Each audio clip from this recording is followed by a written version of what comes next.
Misalnya skenario, misalnya menguras bak mandi sehingga Danu digigitkan 9 atau diendus gitu.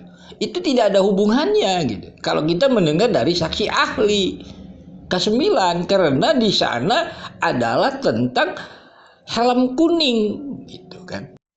Kita itu kan harus bisa melihat kronologis awal ya. Contoh tanggal 19 pada saat Danu diskenariokan untuk masuk ke dalam TKP dan menguras bak mandi. Ini kan juga ada rekayasa yang dilakukan oleh obstruction of justice atau grup dari pelaku gitu loh, bahwa Amang mohon izin dititah nguras deui bak di TKP. Lalu saudara Indra Jaina menjawab, sok we di ditu aya Danu nu ngajagaan. yang paling terakhir pada saat anjing dihadirkan gitu ya, dan ternyata ya yang diendus paling kencang itu ya Danu gitu loh kan. Bau tubuh Danu menempel di helm tersebut. Oke. Salam analisa, salam kehidupan, salam sehat. Sahabat-sahabat akar, tolong disimak sampai habis biar tidak gagal paham. Substansi yang Aka ingin bahas dari potongan video keterangan ATS hanya saat ini tentang tanggal 19 Danu masuk TKP, sahabat-sahabat Aka. Di sana juga nanti dikatakan alasannya Danu kenapa digigit K9 karena menguras bak mandi. Nah, kan seperti itu kan. Padahal bukan itu, sahabat-sahabat Aka. Mari nanti dengarkan dulu potongan video ini. Hari ini sudah selesai persidangan, tadi kita sudah hadir dan ada saksi-saksi yang sudah dipanggil, tetapi yang 2 saksi belum, sehingga akhirnya sidang itu ditunda sampai hari Senin besok tanggal 24 bulan Juni 2024. Jadi agendanya adalah pemeriksaan saksi ahli, dan setelah itu agenda kita pemeriksaan terdakwa, lalu tuntutan, lalu pledoi dari kita, dan insya Allah putusan. Jadi tadi juga kita sudah dipanggil oleh majelis hakim untuk kita berembuk terkait masalah tanggal dan lain-lain, menentukan tanggal dan lain-lain. Itu yang pertama. Ya, terkait 2 noda darat tadi sudah saya jelaskan fakta sidangnya seperti itu, dan itu tidak ada pembahasan lanjutan dalam fakta sidang. Tetapi jika ada perintangan, obstruction of justice dan lain-lain, itu sudah jelas ada. Dari polisi-polisi yang diperiksa sebagai saksi itu sudah menyatakan dengan terang benderang dalam sidang bahwa mereka sendiri mengaku bahwa mereka menyalahi aturan gitu loh. Terus kita itu kan harus bisa melihat kronologis awal ya. Contoh tanggal 19 pada saat Danu diskenariokan untuk masuk ke dalam TKP dan menguras bak mandi. Ini kan juga ada rekayasa yang dilakukan oleh obstruction of justice atau grup dari pelaku gitu loh, bahwa bagaimana caranya arah ini ketika nanti mau kebongkar, arah ini muaranya ke ke Danu gitu loh. Karena dari awal nih, dari 6 bulan sebelum kejadian saya ceritakan ya, 6 bulan sebelum kejadian handphone Danu, handphone buluknya itu dipinjam sama Yosep. Digunakan untuk apa? Teman-teman sudah mendengarkan fakta sidang dan sudah diulang-ulang. Kedua, pada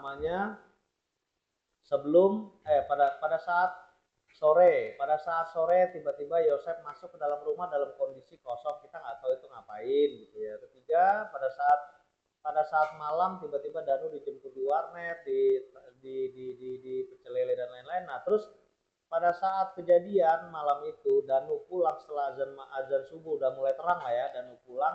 Setelah itu juga kita tidak tahu apa yang terjadi gitu loh. Jadi banyak dugaan memang direkayasa sekali kasus ini agar tidak bisa dibongkar. Terus Sahabat-sahabat Aka, kita hentikan dulu potongan video tersebut, sahabat-sahabat Aka.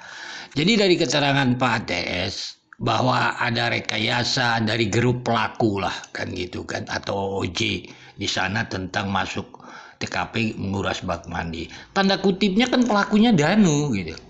Jadi ini duduk permasalahan, dia memukul Ibu Tuti, memukul Amel, malah tidak disuruh kan, seperti itu kan fakta persidangan. Nanti kita bahas itu. Misalnya sekali lagi ini analisa AK.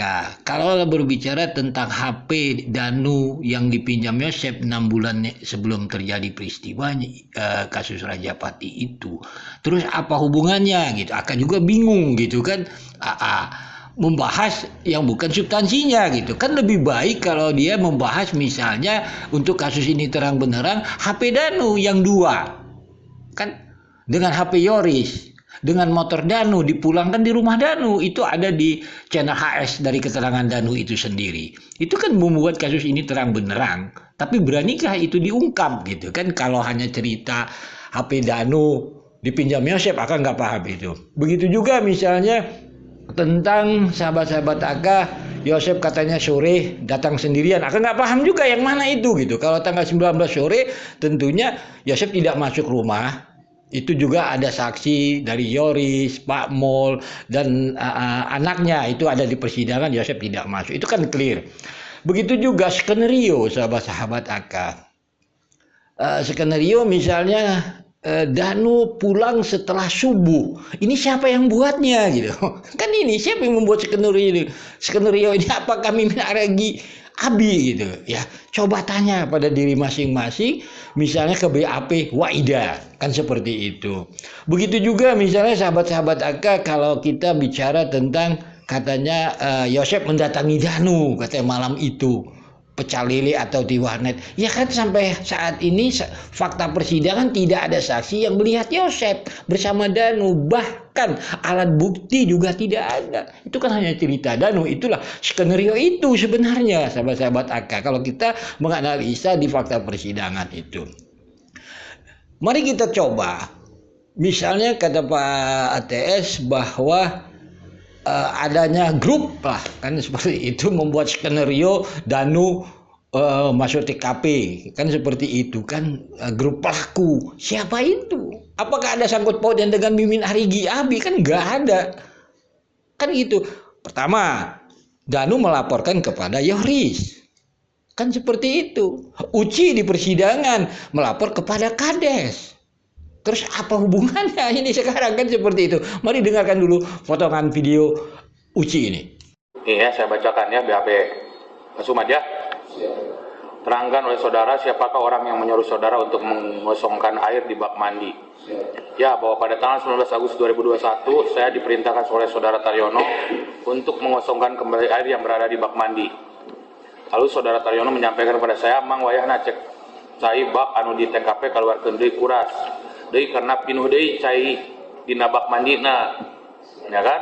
Artinya tanggal 18 itu bak itu tidak terkuras, Pak.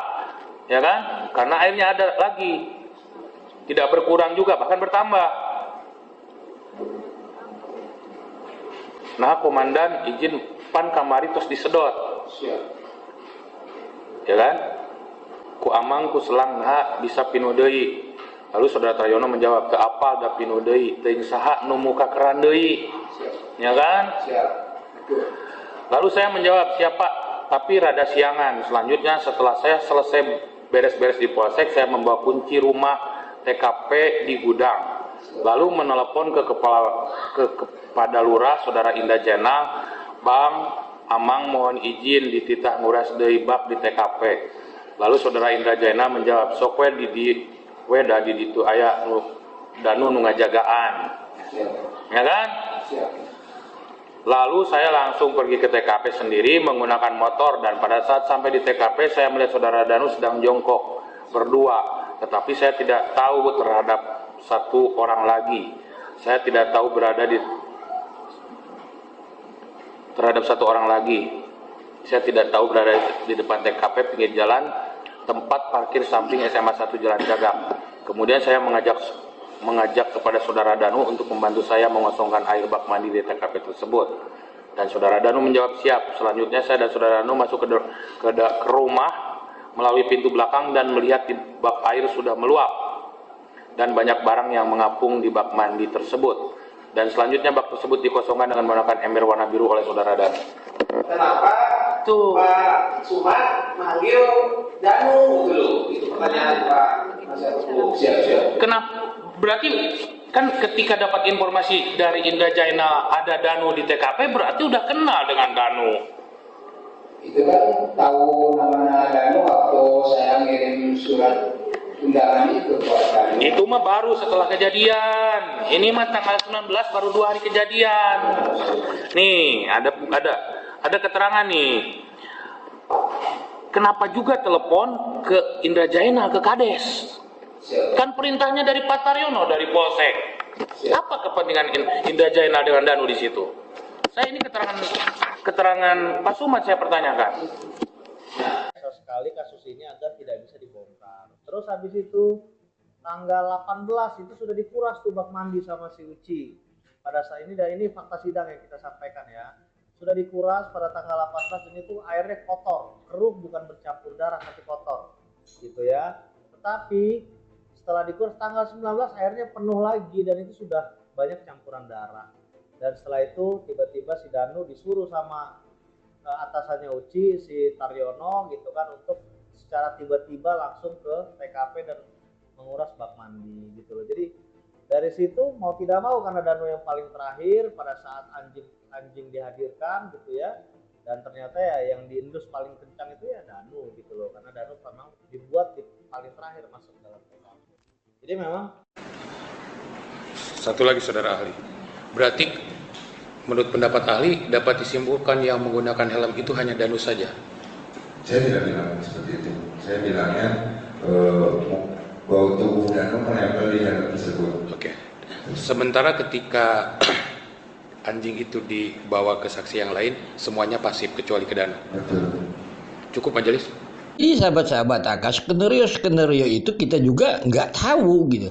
Karena Danunya kan pelakunya. Misalnya skenario, misalnya menguras bak mandi sehingga Danu digigitkan 9 atau diendus gitu. Itu tidak ada hubungannya gitu. Kalau kita mendengar dari saksi ahli ke-9, karena di sana adalah tentang helm kuning gitu kan.